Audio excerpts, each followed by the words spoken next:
समीक्षकारी विषयेष्वसक्त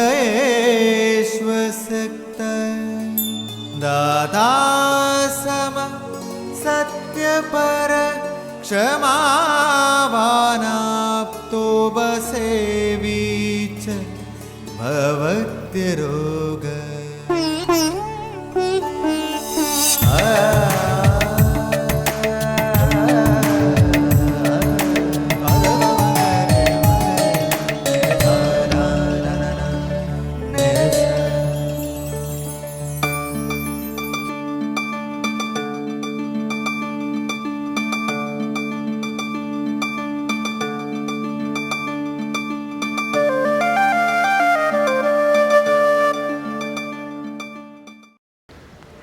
നമ്മൾ വിവിധ മാധ്യമങ്ങളിലൂടെയും കണ്ടും കേട്ടും വളരെയധികം ഭീതി ജനിപ്പിക്കുന്ന ഒരസുഖമാണ് എലിപ്പനി.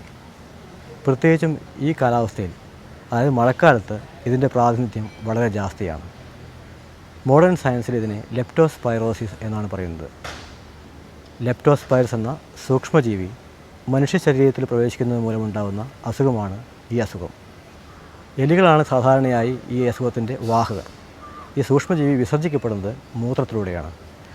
കെട്ടിക്കിടക്കുന്ന മലിനജലം, അതേപോലെ അഴുക്കുചാൽ എന്നിവ ഈ സൂക്ഷ്മജീവികളുടെ സുഖവാസ കേന്ദ്രങ്ങളാണ്. വെള്ളത്തിൽ എത്ര കാലം വേണമെങ്കിലും നിലനിൽക്കാൻ ഈ സൂക്ഷ്മജീവികൾക്ക് യാതൊരു പ്രയാസവുമില്ല. ഇത് ശരീരത്തിന് പുറമേയുള്ള ഒരു രോഗഘടകമായതിനാൽ ഒരു ആഗന്തുകമായ ജ്വരമായിട്ടാണ് ആയുർവേദ ചികിത്സക്കാർ ഇതിനെ കാണുന്നത്. സാധാരണ മത്സ്യവുമായി ബന്ധപ്പെട്ട് ഉപജീവനം നടത്തുന്ന ആളുകൾ, കൃഷിക്കാർ, അതായത് വയലിൽ പണിയെടുക്കുന്ന ആളുകൾ, മാംസം വെട്ടുന്നവർ എന്നിവരിലാണ് സാധാരണയായി ഈ അസുഖം ജാസ്തിയായും കാണപ്പെടുന്നത്. ശരീരം നിലനിർത്തപ്പെടുന്നത് 7 തരം ധാതുക്കളാണെന്ന് പറയുന്നു. ധാതുക്കൾ എന്നാൽ ശരീരത്തെ ധരിക്കുന്നവ എന്നാണ് അർത്ഥം. രസം, രക്തം, മാംസം, മേധസ്, അസ്ഥി, മജ്ജ, ശുക്രം എന്നിവയാണ് ആ ധാതുക്കൾ. ഒരു മുറിവിലൂടെ ശരീരത്തിനുള്ളിലേക്ക് പ്രവേശിക്കുന്ന ഈ രോഗാണു ആദ്യം രസധാതുവിനെയും പിന്നീട് രക്തധാതുവിനെയും ബാധിക്കുകയാണ് ചെയ്യുന്നത്. അതിനുശേഷം ഈ രോഗാണു സമീപസ്ഥങ്ങളായ ശരീരകലകളെ ബാധിക്കുകയും പിന്നീട് മറ്റ് അവയവങ്ങളിലേക്കും ബാധിക്കുകയും ചെയ്യുന്നു. ഇതിനാൽ പ്രധാനമായും ബാധിക്കപ്പെടുന്ന 2 അവയവങ്ങളാണ് കരളും വൃക്കയും.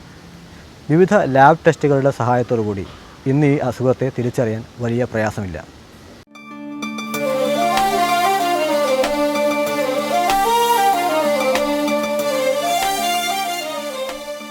ശരീരം കുലുങ്ങിയുള്ള പനിയും കഠിനമായ തലവേദനയും മേൽവേദനയും വയറുവേദന, ഛർദി, അതിസാരം, ശരീരത്തിൽ അവിടെയായുള്ള വട്ടവട്ടത്തിലുള്ള പുണ്ണുകൾ, അതേമാതിരി ചെങ്കണ്ണ് എന്നിവയാണ്. തുടക്കത്തിൽ ശരീരവേദനയായും കഠിനമായ പനിയായും തുടങ്ങുന്ന ഈ ലക്ഷണങ്ങൾ കരളിനെയും വൃക്കയെയും ബാധിക്കുന്നതോടുകൂടി കഠിനമായ മഞ്ഞപ്പിത്തത്തെയും കരളിൻ്റെയും വൃക്കയുടെയും പ്രവർത്തനരാഹിത്യത്തെയും ഉണ്ടാക്കുന്നു. ഈ ഒരു അവസ്ഥയ്ക്കാണ് വീൽ സിൻഡ്രോം എന്ന് പറയുന്നത്. വീൽ സിൻഡ്രോം പൊതുവെ ചികിത്സിച്ച് മാറ്റാൻ വളരെ പ്രയാസമായ ഒരു അസുഖമായിട്ടാണ് പറഞ്ഞു വരുന്നത്. അതിനാൽ തന്നെ തുടക്കത്തിൽ സുസാധ്യമായ ഈ അസുഖം, സുസാധ്യം എന്നുകൊണ്ട് ഉദ്ദേശിക്കുന്നത് വളരെ എളുപ്പം ചികിത്സിച്ച് ഭേദമാക്കാൻ പറ്റുന്ന ഈ അസുഖം ക്രമേണ കൃത്രസാധ്യമായും, അതായത് പണിപ്പെട്ട് ചികിത്സിച്ച് മാറ്റാൻ പറ്റുന്ന അസുഖമായും പിന്നീട് അസാധ്യമായും ഭവിക്കുന്നു. അതായത് ചികിത്സിച്ച് മാറ്റാൻ ബുദ്ധിമുട്ടുള്ള ഒരു അസുഖമായും ഭവിക്കുന്നു.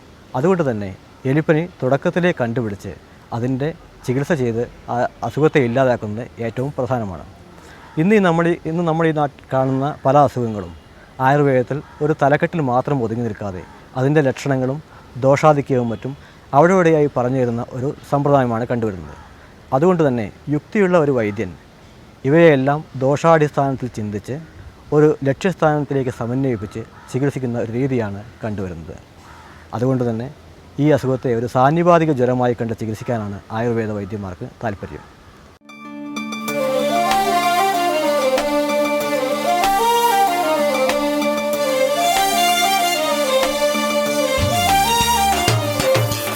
ഉദാഹരണത്തിന് പനി, തലവേദന, വയറുവേദന, ഛർദി, ശരീരത്തിലുള്ള വട്ടപ്പുണ്ണുകൾ എല്ലാ ലക്ഷണങ്ങളും മൂഷികവിഷം ശരീരത്തിൽ പ്രവേശിച്ചാലും പറഞ്ഞു കാണുന്നു. മാത്രമല്ല മൂഷവിഷം ശുക്ലത്തിലൂടെയാണ് വിസർജിക്കപ്പെടുന്നത് എന്ന് പറയുന്നു. ശുക്ലമാർഗം മൂത്രമാർഗമാണെന്നത് പ്രത്യേകം പ്രസ്താവ്യമാണ്. അതുകൊണ്ട് തന്നെ എലിപ്പനിയെ ചികിത്സിക്കുമ്പോൾ ഒരു വിഷജ്വര ചികിത്സയുടെയും മഞ്ഞപ്പിത്തത്തിൻ്റെയും മൂഷിക വിഷ ചികിത്സയുടെയും ഒരു സമന്വയമായ ചികിത്സാ രീതിയാണ് ആയുർവേദ വൈദ്യന്മാർ നിഷ്കർഷിച്ചു വരുന്നത്. ഒരു രോഗം വന്ന് ചികിത്സിക്കുന്നതിനേക്കാൾ നല്ലത് ആ രോഗം വരാതെ പ്രതിരോധിക്കലാണ്. അതുകൊണ്ട് തന്നെയാണ് ചരക സംഹിത, സുശ്രുത സംഹിത, അഷ്ടാംഗ ഹൃദയം മുതലായ അടിസ്ഥാന ഗ്രന്ഥങ്ങളിൽ ഒരു അസുഖത്തെയോ അതിൻ്റെ ലക്ഷണത്തെയോ അല്ലെങ്കിൽ ചികിത്സയോ പറയുന്നതിന് വളരെ മുമ്പായി തന്നെ സദ്വൃത്തം, ദിനചര്യ, ഋതുചര്യ മുതലായ സ്വസ്ഥന്മാർ അനുസരിക്കേണ്ട കാര്യങ്ങൾ പറഞ്ഞു വരുന്നത്. എലിപ്പനിയെയും ഇതുപോലെ അസുഖം വന്ന് ചികിത്സിക്കുന്നതിനേക്കാൾ നല്ലത് എലിപ്പനി വരാതെ തടുക്കുന്നത് തന്നെയാണ്. ഇതിനുള്ള പ്രധാന മാർഗം ജനങ്ങളിൽ എലിപ്പനിയെ പറ്റിയുള്ള ഒരു ബോധവൽക്കരണം നടത്തുക എന്നതാണ്.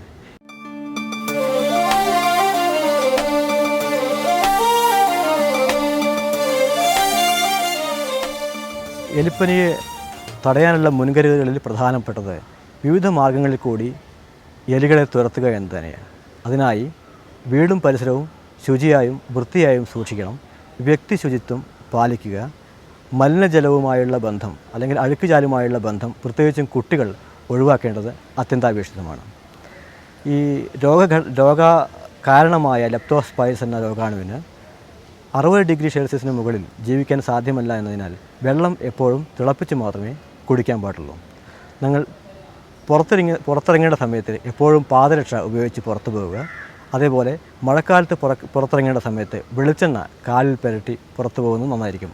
വെളിച്ചെണ്ണയിൽ അടങ്ങിയിരിക്കുന്ന പൈറാസിൻ എന്ന രാസവസ്തു രോഗാണുക്കളെ പുറമേ നിന്ന് ഉള്ളിലേക്ക് പ്രവേശിക്കുന്നത് തടയുകയും ചർമ്മത്തിന് ഒരു രക്ഷാകവചമായി നിലനിർത്തുകയും ചെയ്യുന്നു. വീട്ടുവളപ്പിൽ ഉങ്ങു വെച്ച് പിടിപ്പിക്കുന്നത് എലികൾ വരാതിരിക്കാൻ ഉത്തമ മാർഗമായി പറഞ്ഞു കാണുന്നു.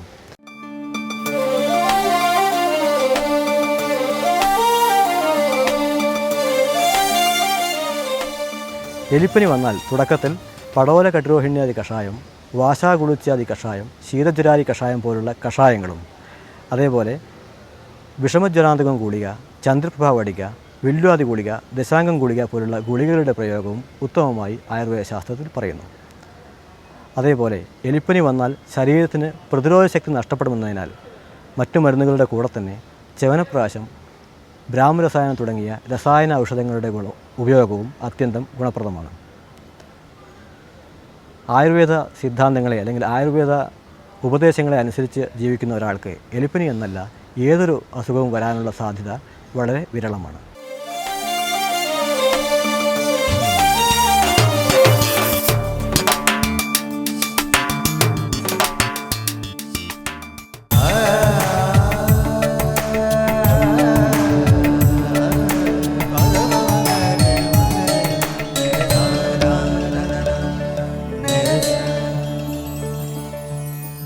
കാഴ്ചയിൽ കൊന്നയുമായി സാമ്യമൊന്നുമില്ലെങ്കിലും നല്ലൊരു വിരേചന ഔഷധമായിട്ട് പ്രവർത്തിക്കുന്ന ഒരു ചെടിയാണ് ത്രികോൽപ്പക്കൊന്ന. തീരെ പരിചരണമില്ലാതെ കിടക്കുന്ന തരിശു നിലങ്ങളിലൊക്കെ നിറയെ വളർന്ന് പടർന്ന് കാട് പിടിച്ച് മുട്ടിൽ വേരുകൾ വന്ന് വളർന്നുണ്ടാവുന്ന ഒരു പാഴ്ചെടി എന്ന് വേണമെങ്കിൽ പറയാവുന്ന ഒരു ചെടിയാണ് ഇത്. ഇതിനെ തിരിച്ചറിയാനും വളരെ എളുപ്പമാണ്.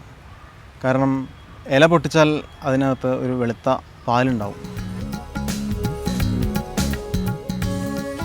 ഈ ചെടിയിൽ വലിയ വെളുത്ത പൂക്കളുണ്ടാവും. കറുത്ത കുരുമുളക് മണിയോളം പോകുന്ന കുരുക്കളും ഉണ്ടാകും. വേരാണ് ഈ ചെടിയുടെ ഔഷധമായി ഉപയോഗിക്കുക. വയറിളക്കാനുള്ള ഒട്ടേറെ ഔഷധ ചേരുവകളിൽ ഇത് ഉപയോഗപ്പെടുത്തുന്നുണ്ട്. വാതരോഗങ്ങൾ, പനി, മഞ്ഞപ്പിത്തം, പൊണ്ണത്തടി, മഹോദരം, നീര് എന്നിങ്ങനെ നിരവധി അസുഖങ്ങളിൽ ഇത് അനുകൂല ഗുണം നൽകുന്നുണ്ട്. ത്രിപുർലേഹം, അവിപത്തി ചൂർണം, ആരോഗ്യതാരിഷ്ടം, കൈശോര ഗുൽഗുലു വടകം എന്നിങ്ങനെ ഒട്ടേറെ മരുന്നുകളിൽ ചേരുവയായ ഈ ചെടിക്ക് ത്രിവൃത്, ത്രിവൃത, ത്രിപുട എന്നീ സംസ്കൃതം പേരുകളാണുള്ളത്. 2-3 വർഷം കഴിഞ്ഞ് നമുക്കതിനെ ഭൂമി മുഴുവൻ കിളച്ച് അതിൻ്റെ വേരെടുക്കാൻ സാധിക്കും. എന്നാൽ നിലത്ത് വള്ളി പടരാൻ അനുവദിക്കാതെ പന്തലിൽ പടർത്തി കയറ്റി കൊടുക്കുകയാണെങ്കിൽ നമുക്ക് കൂടുതൽ വണ്ണമുള്ള വേരുകൾ നമുക്ക് ഈ ഔഷധ ചെടിയിൽ നിന്ന് ശേഖരിക്കാനാവും.